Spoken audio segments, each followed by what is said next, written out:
Iya, sebentar. Silakan masuk. Makasih Bu. Oke, silakan duduk. Makasih. Oke. Halo, dengan Mbak siapa? Dengan Mbak Nita. Mbak Nita ya. Nama panjangnya? Nama panjangnya Triani Hervianita. Oke, Mbak Nita. Asalnya dari mana? Dari Brebes Bu. Dari Brebes? Iya. Wah, jauh sekali ya. Lumayan. Oke. Di sini, di Semarang?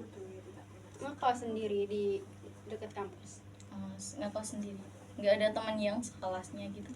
Ada sih, tapi kayak beda lantai gitu loh Bu. Oh iya. Jadi kamar sendiri gitu? Iya, sekamar sendiri. Oke. Mbak Nita tadi kesini naik apa? Kebetulan naik motor tadi. Oh, naik motor. Apakah lumayan jauh nih dari sini ke kosnya Mbak Nita? Ya enggak sih Bu, deket segitu mah. Kayak Dekat. Tadi Mbak Nita kesini sudah makan apa belum nih? tadi pagi Bu, biasa anak kos. Oh iya. Oke, berarti jadi aman ya, udah terisi perutnya. Iya. Oke, gimana kabarnya Mbak Nita siang hari ini? Alhamdulillah cukup baik. Oke, cukup baik. Kok cukup dia? Ada apa nih? Nanti bisa sharing-sharing dengan ibu ya. Iya Bu. Oke. Tadi Mbak Nita kesini perasaannya cukup baik. Nah, Mbak Nita juga kesini mungkin ada yang ingin disampaikan dengan ibu ya. Nah, oke. Ibu perkenalan dulu juga. Perkenalkan, nama Ibu Aldia, bisa dipanggil Bu Al atau Bu Dea, senyamannya Mbak Nita aja. Bu Al aja gimana Bu? Oh, boleh Mbak. Bu Al gitu aja ya. Iya. Bu Oke. Al. Di sini Ibu sebagai konselor dan Mbak Nita di sini sebagai konseli. Nah, tentunya saya di sini sebagai konselor tidak memberikan solusi kepada Mbak Nita, tetapi kita akan menyelesaikan permasalahan Mbak Nita secara bersama-sama untuk menemukan jalan keluarnya ya. Nah, tentunya Mbak Nita juga tidak perlu khawatir. Di sini Ibu menjamin kerahasiaan Mbak Nita tentang permasalahan-permasalahan yang Mbak Nita sampaikan. Bu, terima kasih. Oke. Maaf ya tadi suara saya agak serak-serak gitu. Iya nggak apa-apa Bu. Oke. Terima kasih pengertiannya Mbak Nita. Dan Ibu juga merasa senang sekali Mbak Nita bisa percaya kepada Ibu, dan tentunya Mbak Nita akan benar-benar terjaga terkait permasalahan yang Mbak Nita sampaikan kepada saya. Dan Ibu juga berharap Mbak Nita dapat menyampaikan permasalahannya secara terbuka, tidak ada yang ditutup-tutupi, jujur saja kepada Ibu. Dan tentunya Ibu juga tidak akan menjudge apapun yang Mbak Nita katakan atau sampaikan, dan Mbak Nita bisa senyamannya aja. Anggap saja di sini Ibu sebagai teman Mbak Nita, gitu aja. Baik Bu. Baik Bu Al. Baik, terima kasih. Oke, sebelum kita lanjut lagi, alangkah baiknya kita berdoa terlebih dahulu. Menurut agama dan kepercayaan masing-masing, berdoa dimulai. Berdoa selesai. Baik, kedatangan Mbak Nita di sini, tentunya Mbak Nita membawa beberapa permasalahan yang ingin Mbak Nita sampaikan kepada saya. Nah, untuk lebih lanjut lagi, untuk konseling kali ini kita akan melakukannya selama 30 menit. Gimana, apakah Mbak Nita setuju? Setuju Bu. Oke, bisa ya kita lakukan 30 menit ke depannya. Iya Bu. Baik. Nah, Mbak Nita juga ini akan menyampaikan masalahnya, dan tidak perlu khawatir, Ibu akan mendengarkan dengan baik, dan tentunya Mbak Nita dapat menyampaikan atau mengekspresikan apapun yang ingin Mbak Nita luapkan, seperti itu. Baik Bu Al. Baik. Oke, kita mulai saja langsung sesi konseling kita kali ini. Apa yang ingin Mbak Nita sampaikan kepada saya bisa diceritakan lebih detail lagi. kayak jadi akhir-akhir ini tuh saya lagi ngerasa stres gitu loh Bu, kayak banyak pikiran, kayak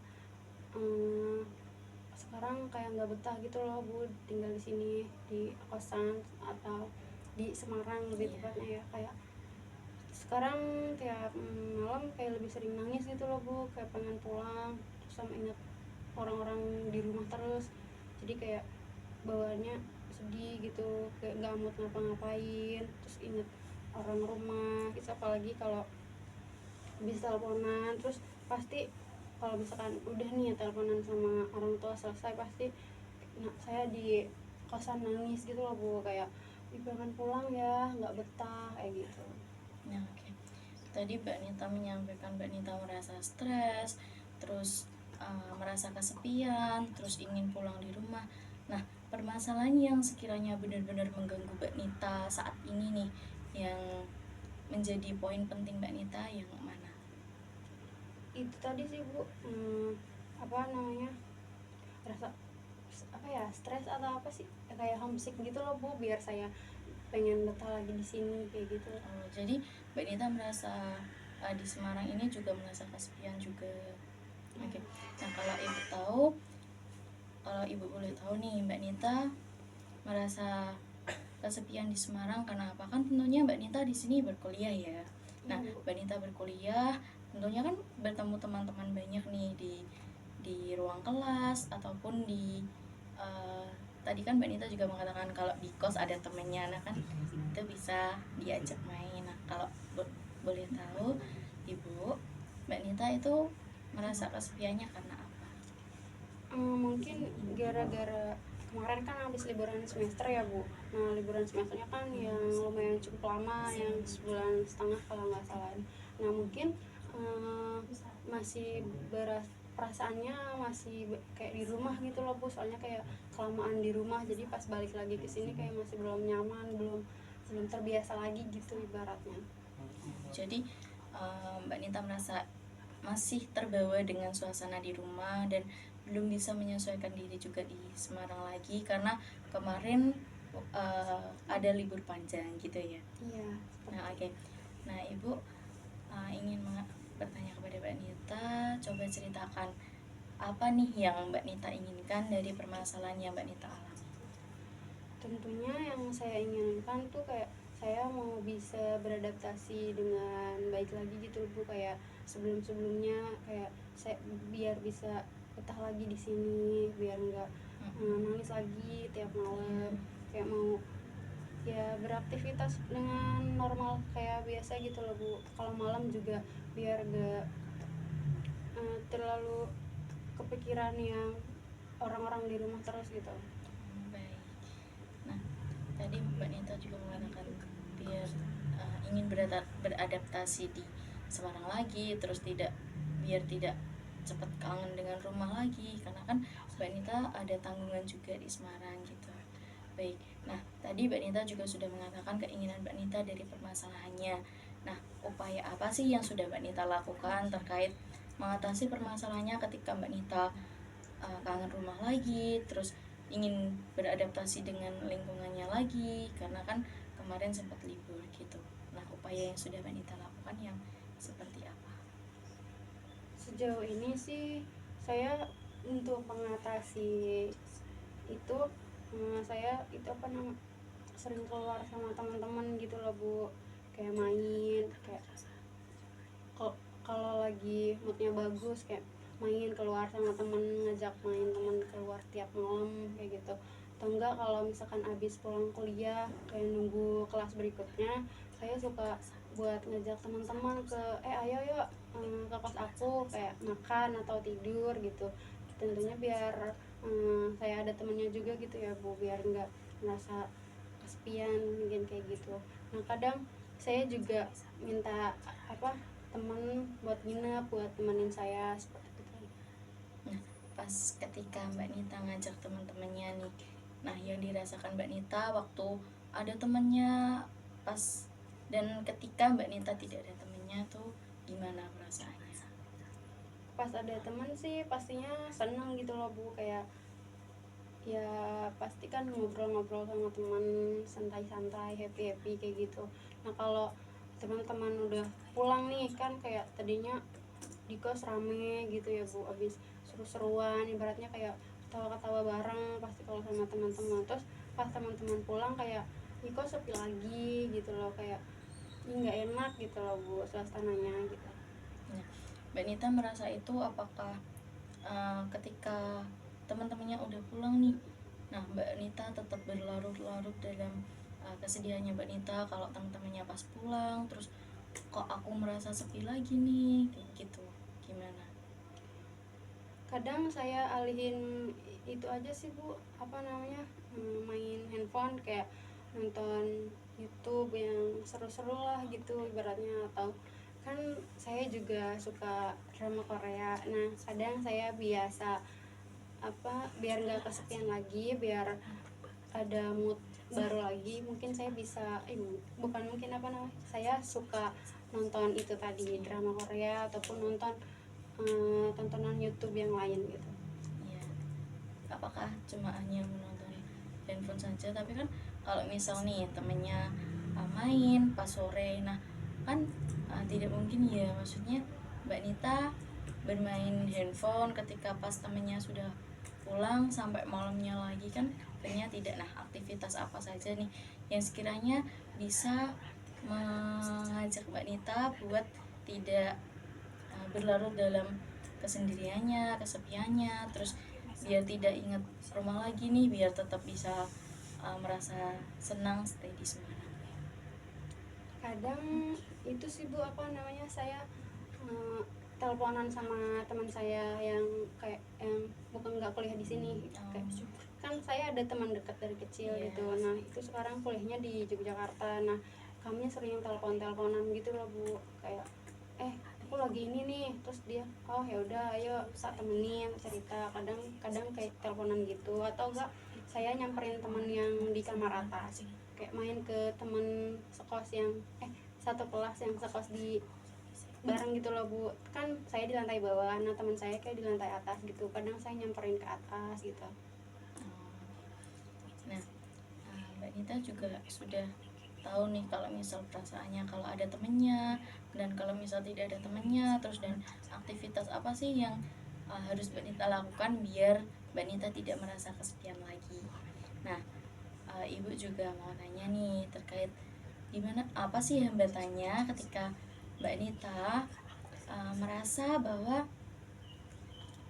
Mbak Nita menginginkan permasalahan yang Mbak Nita sampaikan tadi, menginginkan permasalahan ini selesai nih, saya harus mengupayakan ini yang seperti Mbak Nita sampaikan tadi terkait ingin mengajak temannya nginep, terus main keluar dengan teman-temannya, terus mengajak video call juga, terus menonton drama Korea tadi gitu ya.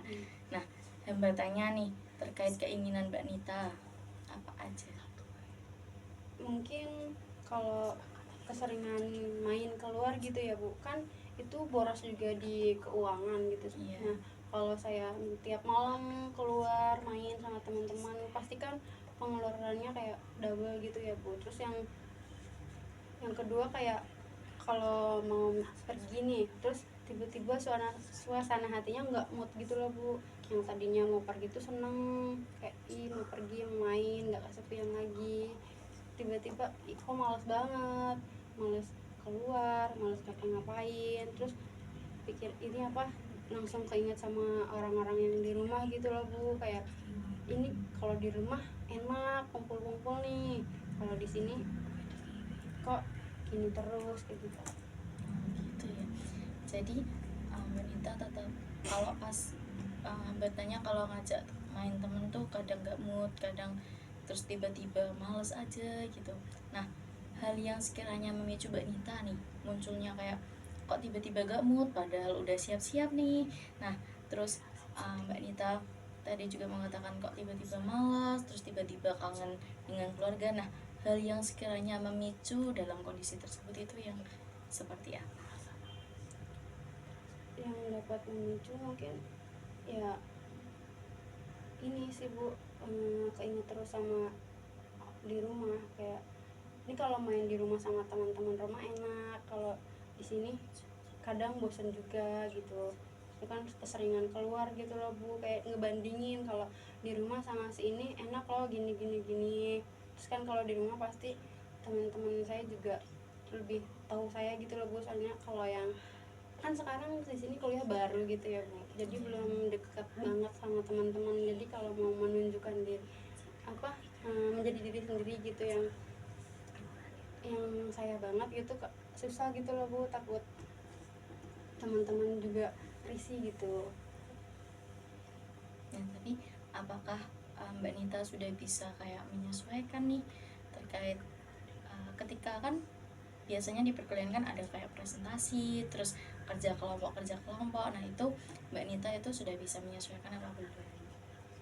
Sejauh ini sih alhamdulillah udah ya Bu, meskipun masih ada beberapa kalau sama anak kelas yang belum deket banget gitu, kayak ya masih canggung-canggung dikit. Oke. Tapi Mbak Nita tentunya di kelas udah ada temen yang sekiranya udah klop nih gitu ya. Udah Bu, alhamdulillah. Oke, baik. Nah, kalau ketika Mbak Nita tadi juga sudah mengatakan terkait hambatannya nih, terkait keinginan Mbak Nita dalam menyelesaikan permasalahannya. Nah, hambatan apa lagi nih yang sudah Mbak Nita upayakan? Tadi kan Ibu juga sudah bertanya terkait upaya yang sudah Mbak Nita lakukan dalam mengatasi permasalahan Mbak Nita. Nah, hambatannya dalam upaya-upaya yang sudah Mbak Nita lakukan itu yang apa? Yang seperti apa lagi gitu? Mungkin sejauh ini yang saya alami cuma itu aja sih Bu, belum ada yang lain gitu loh yang menghambat banget. Gitu ya. Jadi hambatannya masih ya tetap merasa sendiri juga, terus bad mood juga tiba-tiba itu ya. Suasana hati yang mudah berubah gitu. Oke. Nah, terkait hambatannya nih, dan Ibu juga ingin bertanya kepada Mbak Nita. Mbak Nita sudah mengatakan hambatan-hambatannya nih.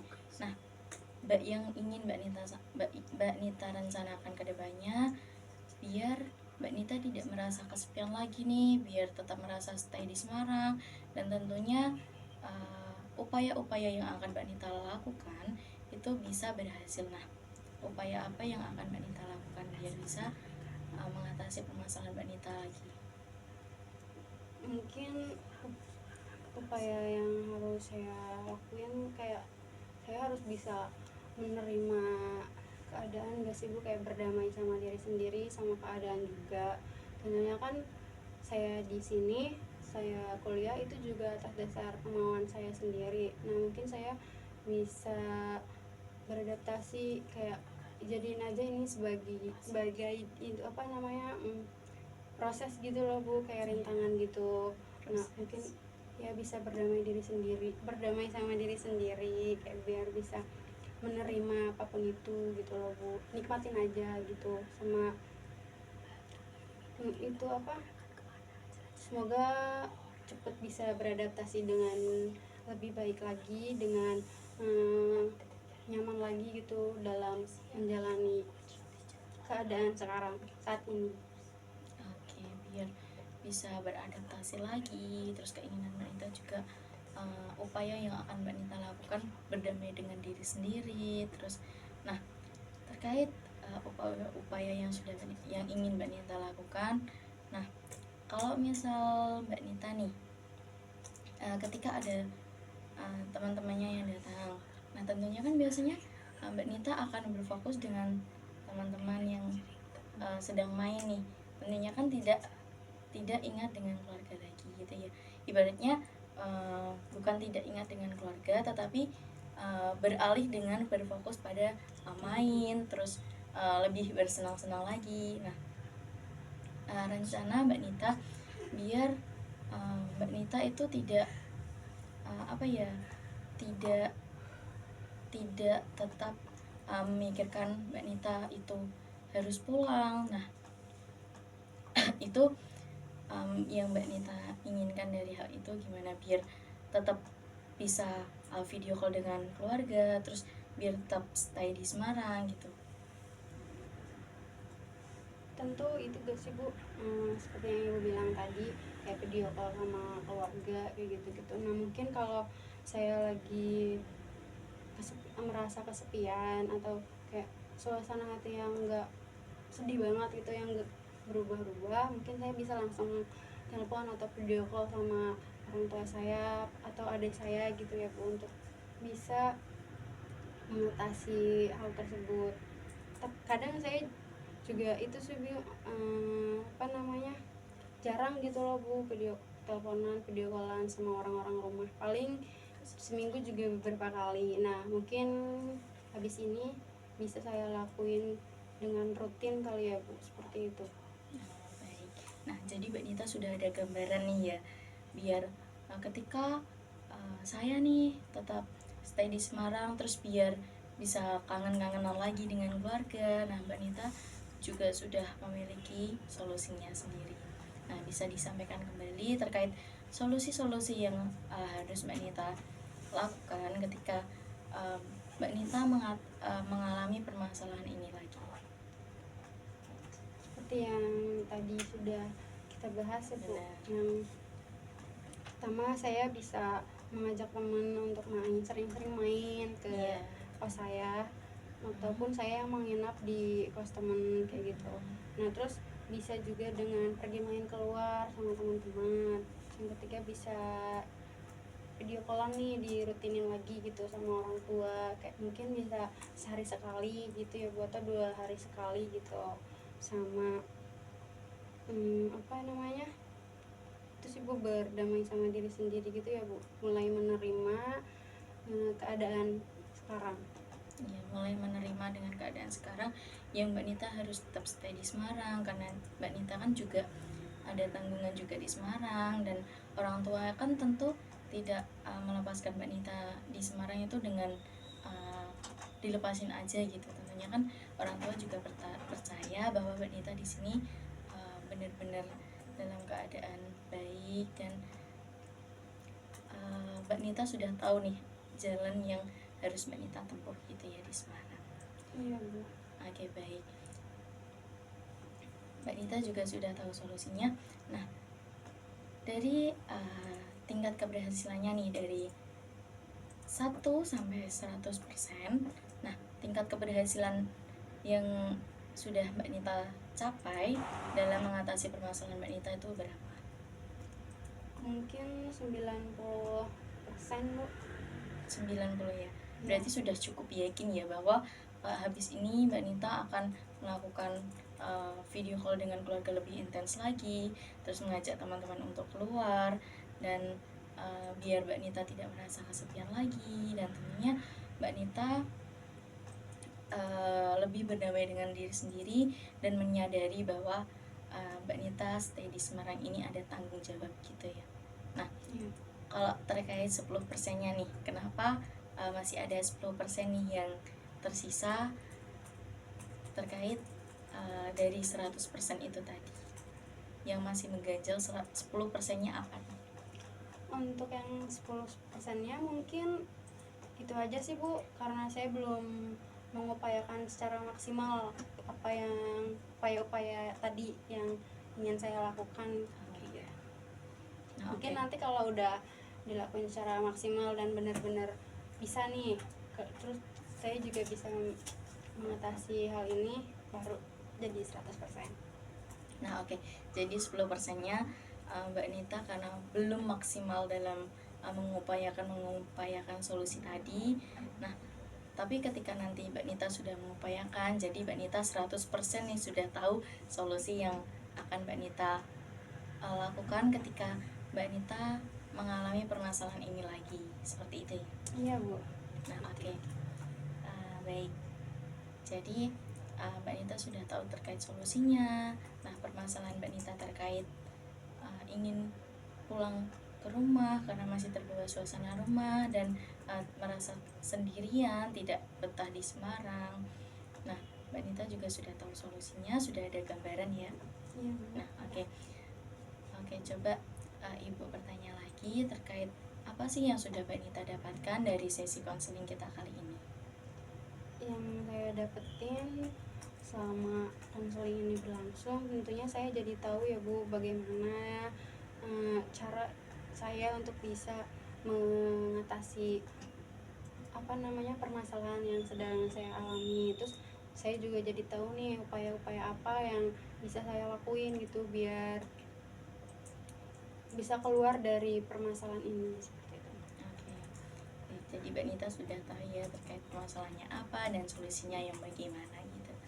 Baik. Nah, perasaannya Mbak Nita nih, tadi sebelum Mbak Nita datang ke ruang konseling ini dan sebelum cerita kepada Ibu, nah perasaannya seperti apa sebelum dan sesudah kita melakukan sesi konseling kita kali ini?